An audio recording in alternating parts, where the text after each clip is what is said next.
At this time, I have the honor to present to you the moral leader of our nation. I have the pleasure to present to you Dr. Martin Luther King, Jr.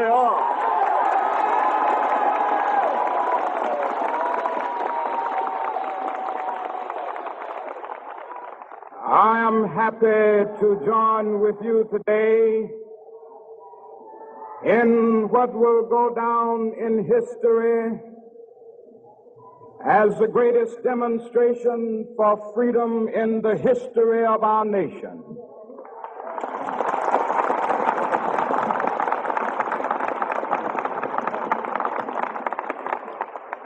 Five score years ago, a great American in whose symbolic shadow we stand today signed the Emancipation Proclamation. This momentous decree came as a great beacon light of hope to millions of Negro slaves who had been seared in the flames of withering injustice. It came as a joyous daybreak to end the long night of their captivity.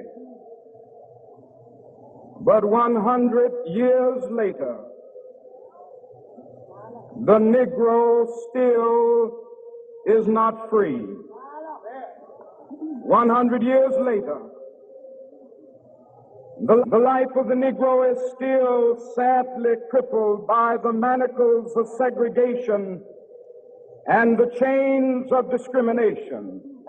100 years later, the Negro lives on a lonely island of poverty in the midst of a vast ocean of material prosperity. 100 years later, the Negro is still languished in the corners of American society and finds himself in exile in his own land. And so we've come here today to dramatize a shameful condition. In a sense, we've come to our nation's capital to cash a check. When the architects of our republic wrote the magnificent words of the Constitution and the Declaration of Independence, they were signing a promissory note to which every American was to fall heir. This note was a promise that all men, yes, black men as well as white men, would be guaranteed the unalienable rights of life, liberty, and the pursuit of happiness. It is obvious today that America has defaulted on this promissory note insofar as her citizens of color are concerned. Instead of honoring this sacred obligation, America has given the Negro people a bad check, a check which has come back marked insufficient funds.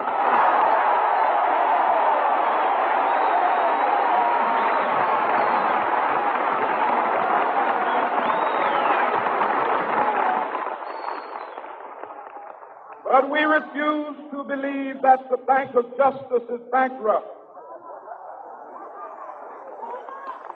We refuse to believe that there are insufficient funds in the great vaults of opportunity of this nation. So we've come to cash this check, a check that will give us upon demand the riches of freedom and the security of justice.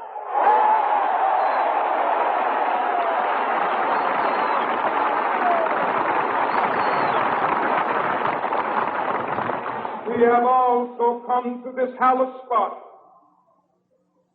to remind America of the fierce urgency of now. This is no time to engage in the luxury of cooling off or to take the tranquilizing drug of gradualism.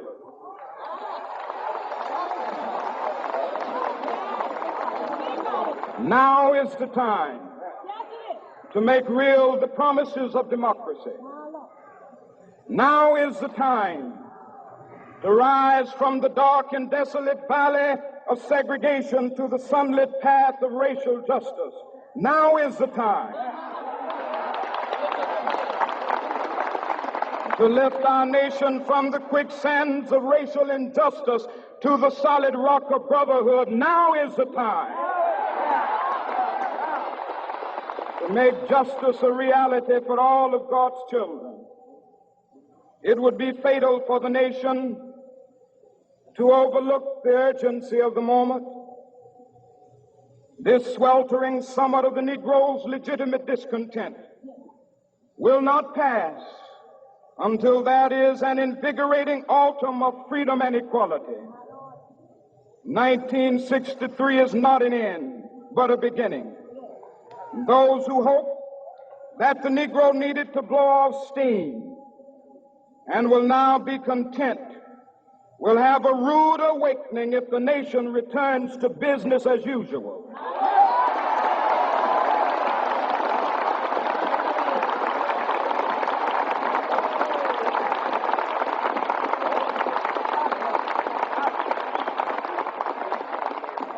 There will be neither rest nor tranquility in America until the Negro is granted his citizenship rights. The whirlwinds of revolt will continue to shake the foundations of our nation until the bright day of justice emerges. But that is something that I must say to my people who stand on the warm threshold which leads into the palace of justice. In the process of gaining our rightful place, we must not be guilty of wrongful deeds. Let us not seek to satisfy our thirst for freedom by drinking from the cup of bitterness and hatred.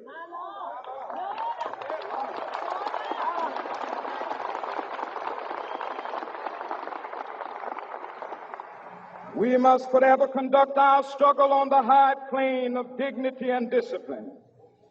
We must not allow our creative protests to degenerate into physical violence.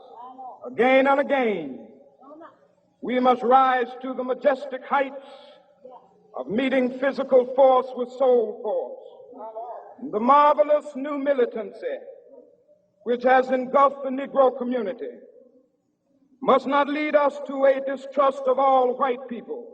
For many of our white brothers, as evidenced by their presence here today, have come to realize that their destiny is tied up with our destiny.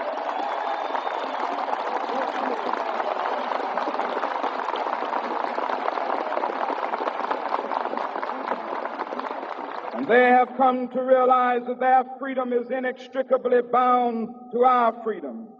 We cannot walk alone. And as we walk, we must make the pledge that we shall always march ahead. We cannot turn back. There are those who are asking the devotees of civil rights, when will you be satisfied? We can never be satisfied as long as the Negro is the victim of the unspeakable horrors of police brutality. We can never be satisfied as long as our bodies, heavy with the fatigue of travel, cannot gain lodging in the motels of the highways and the hotels of the cities.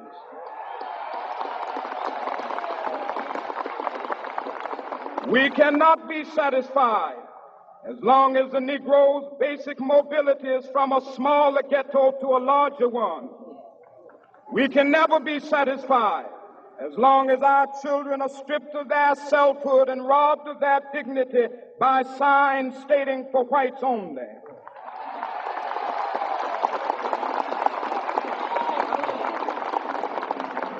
We cannot be satisfied as long as a Negro in Mississippi cannot vote and a Negro in New York believes he has nothing for which to vote.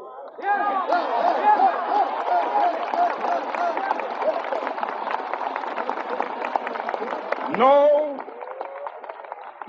we are not satisfied, and we will not be satisfied until justice rolls down like waters and righteousness like a mighty stream.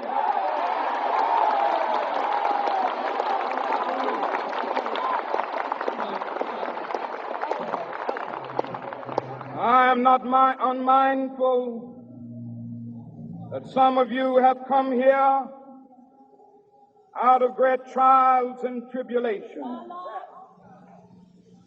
Some of you have come fresh from narrow jail cells. Some of you have come from areas where your quest for freedom left you battered by the storms of persecution and staggered by the winds of police brutality. You have been the veterans of creative suffering. Continue to work with the faith that unearned suffering is redemptive. Go back to Mississippi. Go back to Alabama. Go back to South Carolina. Go back to Georgia. Go back to Louisiana. Go back to the slums and ghettos of our northern cities. Knowing that somehow this situation can and will be changed. Let us not wallow in the valley of despair. I say to you today, my friend,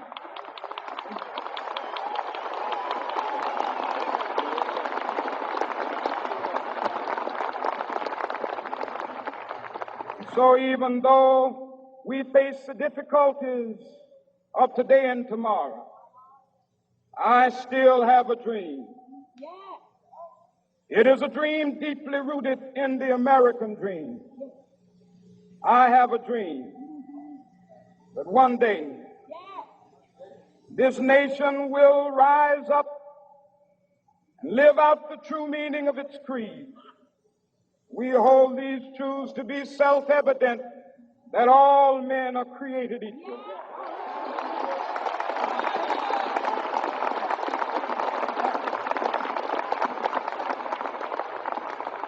I have a dream that one day on the red hills of Georgia, the sons of former slaves and the sons of former slave owners will be able to sit down together at the table of brotherhood.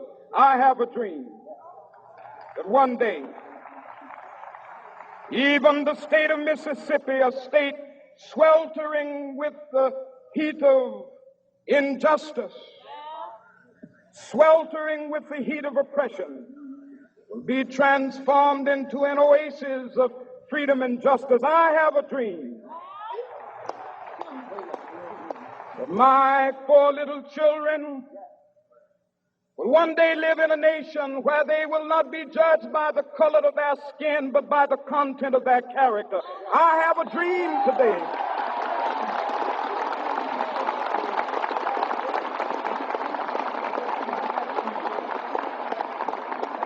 I have a dream that one day, down in Alabama, with its vicious racists, with its governor having his lips dripping with the words of interposition and nullification, one day right there in Alabama, little black boys and black girls will be able to join hands with little white boys and white girls as sisters and brothers. I have a dream today.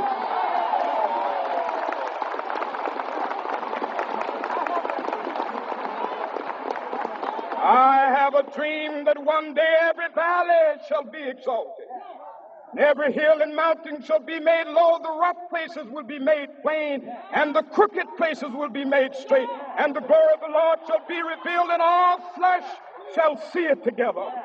This is our hope. This is a faith that I go back to the South with this faith, we will be able to hew out of the mountain of despair a stone of hope.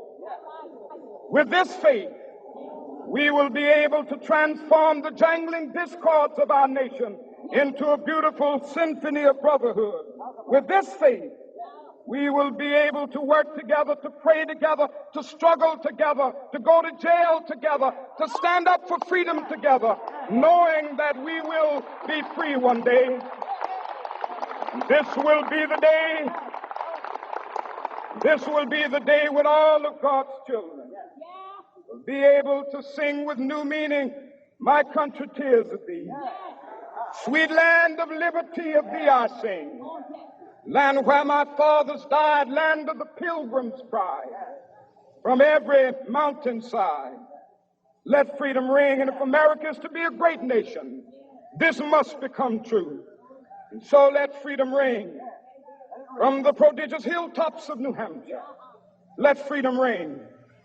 From the mighty mountains of New York, let freedom ring. From the heightening Alleghenies of Pennsylvania, let freedom ring. From the snow-capped Rockies of Colorado, let freedom ring. From the curvaceous slopes of California. But not only that, let freedom ring from Stone Mountain of Georgia.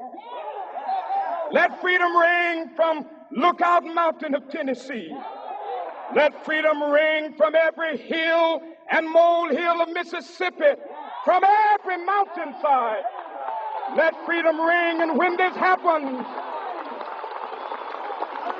and when we allow freedom ring, when we let it ring from every village and every hamlet, from every state and every city, we will be able to speed up that day when all of God's children, black men and white men, Jews and Gentiles, Protestants and Catholics, will be able to join hands and sing in the words of the old Negro spiritual, "Free at last, free at last. Thank God Almighty, we are free at last."